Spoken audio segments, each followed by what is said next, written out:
For today's video ay gagawa naman tayo ng beef empanada, isang masarap na merienda na pwede mong gawing pangnegosyo. Simulan muna natin sa paggawa ng crust. Gagamit tayo ng 3 cups ng all-purpose flour, 1/4 teaspoon ng asin, 1 tablespoon ng white sugar, at 3/4 cup ng butter. Kailangan yung butter na gagamitin nyo ay yung galing sa ref at matigas pa, para maging crunchy yung magiging crust ng ating empanada. So lalamasin lang natin ng maayos itong ating butter hanggang sa mag-combine sila ng harina.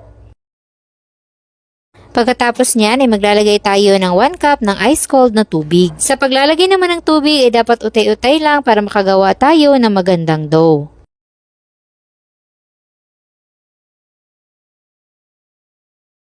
Kapag ganito na yung itsura ng ating mixture ay mamasahin na natin yan.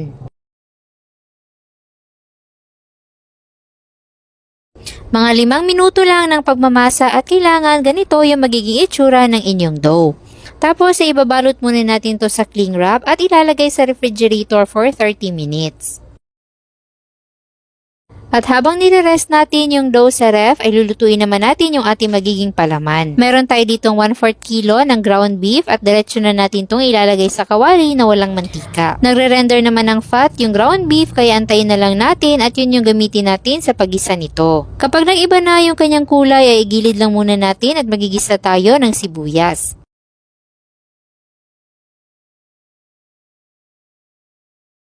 At kapag aromatic na, isunod na natin yung bawang. Tapos, pwede na natin yung igisa kasama yung giniling.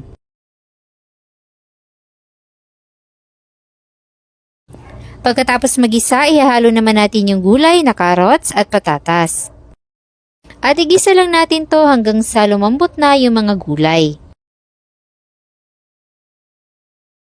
Tsaka natin titimplahan ng asin, black pepper,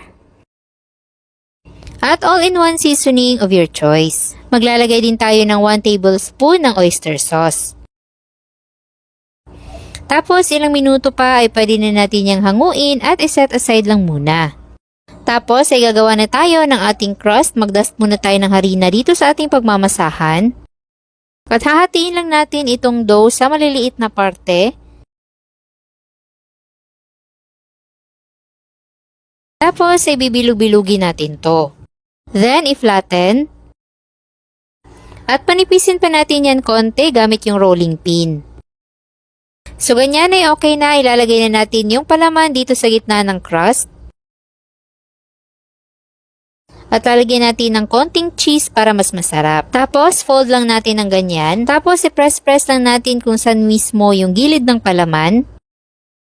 At i-cut lang natin yung sobrang dough. Pwede nyo pang gamitin yung mga sobrang dough sa next na crust na gagawin nyo. At para mas masecure pa yung ating empanada, press natin ng tinidor yung edges. So ayan, ready na to for frying at nakagawa tayo ng 1 dosenang malalaking empanada. Fry na natin to sa mainit na mantika. 3 or 4 na piraso lang yung ilagay natin sa isang salang para hindi siya ma-overcrowd at maging crispy yung kanyang crust. At antayin lang natin na maging golden brown kagaya nito. At ganun lang kadali, meron na tayong masarap at nakakabusog na pangmeryenda. Masarap ito kapag mainit-init pa at siguradong tanggal ang pagod at gutom mo. At sana'y nagustuhan nyo ang ating pangnegosyo at pangmeryenda recipe for today. Enjoy!